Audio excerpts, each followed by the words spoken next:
আসসালামু আলাইকুম। আমরা আজকে আলোচনা করব মেন্ডেলের প্রথম সূত্রের ব্যতিক্রম ইনকমপ্লিট ডমিনেন্স বা অসম্পূর্ণ প্রকটতা নিয়ে। অসম্পূর্ণ প্রকটতা কি? অসম্পূর্ণ প্রকটতার ক্ষেত্রে কি ঘটে এটা আমরা প্রথমেই জানব।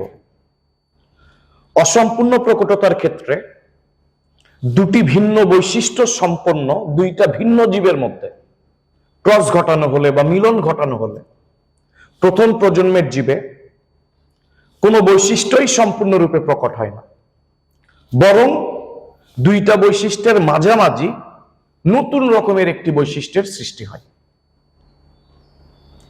অসম্পূর্ণ প্রকটতা আবিষ্কার করেন কার্ল করেন্স। অসম্পূর্ণ প্রকটতার কারণে মেন্ডেলের প্রথম সূত্রের যে গাণিতিক অনুপাত 3:1 সেটা চেঞ্জ হয়ে অনুপাত দাঁড়ায় 1:2:1। অসম্পূর্ণ প্রকটতার জন্য দায়ী জিনগুলোকে আমরা বলবো ইন্টারমিডিয়েট জিন। ইন্টারমিডিয়েট মানে মধ্যবর্তী রকম। তো যেহেতু এখানে দুইটা বৈশিষ্ট্যের মধ্যবর্তী রকম নতুন বৈশিষ্ট্যের সৃষ্টি হয়, সেই জন্য আমরা অসম্পূর্ণ প্রকটতার জন্য দায়ী জিনগুলোকে ইন্টারমিডিয়েট জিন বলবো।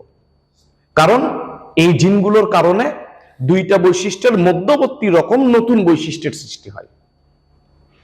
এই মধ্যবর্তী রকম নতুন বৈশিষ্ট্য সৃষ্টি হয় জন্যই আমরা অসম্পূর্ণ প্রকটতার জন্য দায়ী জিনগুলোকে ইন্টারমিডিয়েট জিন বলবো। মিরাবিলিস জালাপা। মিরাবিলিস জালাপা এটা সন্ধ্যামালতী উদ্ভিদের একটা প্রজাতি। তো মিরাবিলিস জালাপার ক্ষেত্রে লাল ফুল বিশিষ্ট সন্ধ্যামালতী উদ্ভিদের ফুলের সাথে সাদা ফুল বিশিষ্ট সন্ধ্যামালতী উদ্ভিদের ফুলের যদি পরাগায়ন ঘটানো হয়, নিষেক ঘটানো হয়, তাহলে আমরা যে বীজগুলো পাবো, এই বীজ থেকে যে নতুন সন্ধ্যামালতী উদ্ভিদগুলো হবে তাদের ফুলগুলো হয় গোলাপি।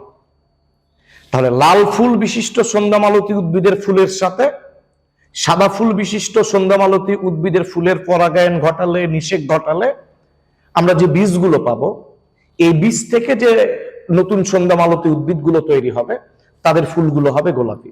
তাহলে এখানে কি দেখা যাচ্ছে যে লাল ফুল এবং সাদা ফুল এই দুই কালারের ফুলের মধ্যে ক্রস ঘটালে আমরা প্রথম প্রজন্মে যে উদ্ভিদ পাবো তাদের ফুল কিন্তু লালও হচ্ছে না, সাদাও হচ্ছে না, নতুন একটা রং তৈরি হচ্ছে, গোলাপি রঙের ফুল তৈরি হচ্ছে। এইটাই অসম্পূর্ণ প্রকটতা। তো সন্ধ্যামালতী উদ্ভিদের লাল বর্ণের ফুলের জন্য আমরা দায়ী জিনটাকে ধরলাম ক্যাপিটাল আর। তাহলে লাল ফুলের এই লাল রঙের জিনোটাইপ কি হবে? 2টা আর। আবার সন্ধ্যামালতী উদ্ভিদের সাদা ফুলের সাদা রং সৃষ্টির জন্য দায়ী জিন আমরা ধরলাম স্মল আর। তাহলে সাদা রঙের ফুলের সাদা রঙের জন্য জিনোটাইপ কি হবে? 2টা স্মল আর। এবার লাল ফুল বিশিষ্ট উদ্ভিদে আমরা ধরলাম হলো স্ত্রী ফুল হয়, এবং সাদা ফুল বিশিষ্ট সন্ধ্যামালতী উদ্ভিদে আমরা ধরলাম পুরুষ ফুল হয়। এদের জিনোটাইপ আমরা বসালাম। লাল ফুল বিশিষ্ট উদ্ভিদের জিনোটাইপ তাহলে কি হবে? 2টা ক্যাপিটাল আর। সাদা ফুল বিশিষ্ট উদ্ভিদের জিনোটাইপ কি হবে? 2টা স্মল আর। এবার গ্যামেট বা জননকোষ। এখানে লাল ফুল বিশিষ্ট উদ্ভিদে যে গ্যামেট তৈরি হবে সেই গ্যামেটে আমরা জিন পাবো কি? 1টা আর। গ্যামেট মিওসিস প্রক্রিয়ায় তৈরি হয়। মিওসিস প্রক্রিয়ায় গ্যামেট তৈরির সময় ক্রোমোজোম সংখ্যা অর্ধেক কমে যায়, ফলে জিনের সংখ্যা অর্ধেক কমে যায়। আবার সাদা ফুল বিশিষ্ট উদ্ভিদের ফুলে যে গ্যামেট তৈরি হবে সেই গ্যামেটের মধ্যে জিন হবে 1টা স্মল আর। এবার প্রথম প্রজন্মে আমরা যদি এই 2টা গ্যামেটের যদি মিলন ঘটাই বা এই 2টা গ্যামেটের যদি মিলন ঘটে, তাহলে আমরা যে জিনোটাইপটা পাবো ক্যাপিটাল আর স্মল আর। এখানে উদ্ভিদে কেমন ফুল হবে? গোলাপি। অর্থাৎ গোলাপি ফুল বিশিষ্ট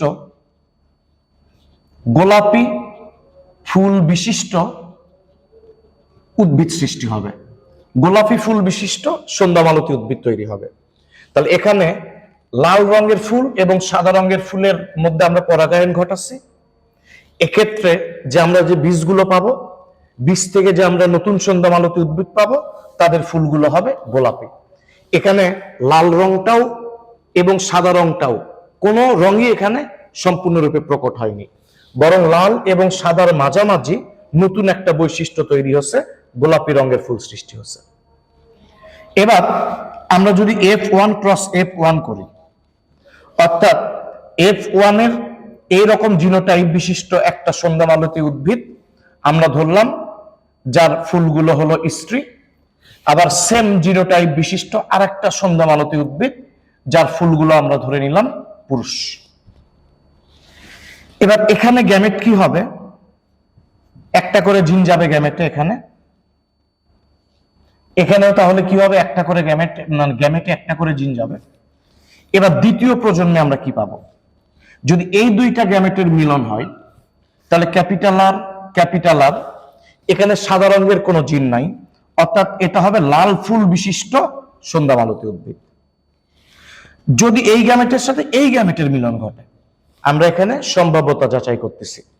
যদি এই গ্যামেটের সাথে এই গ্যামেটের মিলন ঘটে, তাহলে ক্যাপিটাল আর স্মল আর, তাহলে হবে গোলাপি ফুল বিশিষ্ট উদ্ভিদ। আবার এই দুইটা গ্যামেটের যদি এখানে মিলন ঘটে, তাহলে কি হচ্ছে? ক্যাপিটাল আর স্মল আর, এটাও কি হবে? গোলাপি ফুল বিশিষ্ট উদ্ভিদ। আর এই দুইটা গ্যামেটের যদি এখানে মিলন ঘটে, স্মল আর, এখানে লাল রঙের কোনো জিন নাই, এটা হবে সাদা ফুল বিশিষ্ট সন্ধ্যামালতী উদ্ভিদ। তাহলে আমরা দ্বিতীয় প্রজন্মে লাল ফুল বিশিষ্ট সন্ধ্যামালতী উদ্ভিদ পাবো একটা, গোলাপি ফুল বিশিষ্ট সন্ধ্যামালতী উদ্ভিদ পাবো দুইটা, এবং সাদা ফুল বিশিষ্ট সন্ধ্যামালতী উদ্ভিদ পাবো একটা। এটার কারণ কি?